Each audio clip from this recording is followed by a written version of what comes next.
ભારતના મધ્યપ્રદેશ પ્રાંતના સાગર પંથકમાં 400 એકર વિસ્તારમાં પથરાયેલ એક સુંદર અને રમણીય સરોવર છે. એ સરોવરને લાખા વણજારાનું સરોવર કહેવામાં આવે છે.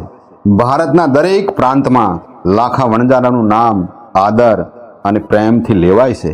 ઇતિહાસકારોના કહેવા મુજબ અને લોકવાયકા મુજબ લખીશાહ વણજારાનો જન્મ ઈસવીસન 1580ની 15મી ઓગસ્ટના દિવસે દિલ્હીની રાયસીના કોઠીમાં પિતા ગોધુના ઘેર જન્મ થયેલ.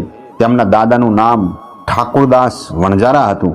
એ કાળમાં એમની પાસે 2,20,000 બળદ અને 20,000 કરતાં વધારે બળદગાડા હતા, જેમાં દરેક બળદગાડામાં 100 મણ ઉપરાંત માલ ભરેલો રહેતો, જેમાં મીઠું, અનાજ, ઘોડા અને ઘોડાગાડીના સરસામાન. લખીશાહ વણજારા સમાજના પ્રમુખ હતા. એ સમયે મીઠાના પરિવહન માટે બળદગાડાનો ઉપયોગ થતો. એ મીઠાના પરિવહનનો સમગ્ર વેપાર લખીશાહ વણજારાની પાસે હતો. સમગ્ર ભારતખંડમાં મવેશીઓના કાફલા દ્વારા ચારેય દિશાઓમાં તેમનો વેપાર ચાલતો હતો. એમ કહેવાય છે કે એક કાફલામાં 50,000થી 70,000 બળદગાડા અને ઘોડાગાડીઓ રહેતા હતા. એની સાથે વેપારી અને સુરક્ષા માટે સૈનિકો રહેતા હતા, જેની સમગ્ર ભારતમાં આવન જાવન રહેતી. એટલે સમગ્ર ભારતમાં અનેક જગ્યાએ કૂવા, વાવ, તળાવ અને ઉતારા માટે કિલ્લાના નિર્માણ લખીશાહ વણજારાએ કરાવેલ. રાયસીના હિલ્સ પર એની મુખ્ય કોઠી હતી. સાગરનું સરોવર ગઢપહરાના રાજાઓની મંજૂરી લઈને તેમણે નિર્માણ કરાયું હતું.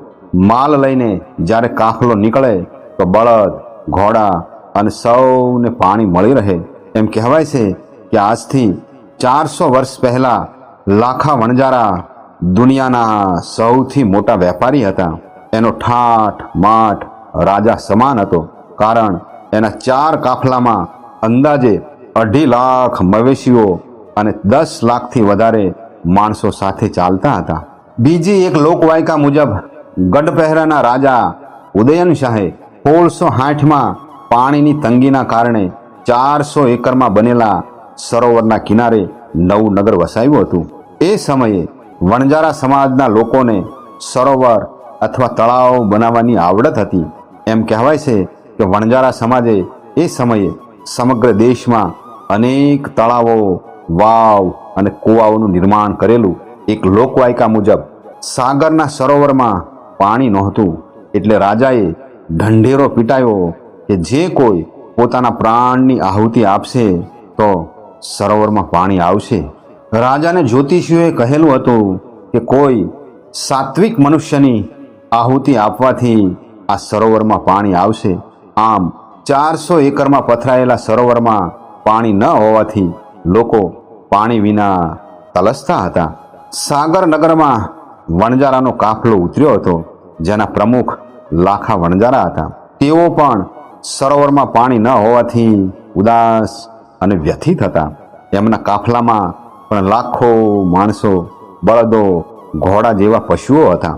લાખા વણજારાએ રાજાએ કહેલ એ ઢંઢેરો સાંભળ્યો. તેમણે પોતાના પુત્રવધુ અને પુત્રને લોક કલ્યાણ અને પ્રાણી માત્રની પ્યાસ બુજાવવા માટે પ્રાણની આહુતિ આપવા રાજી કર્યા.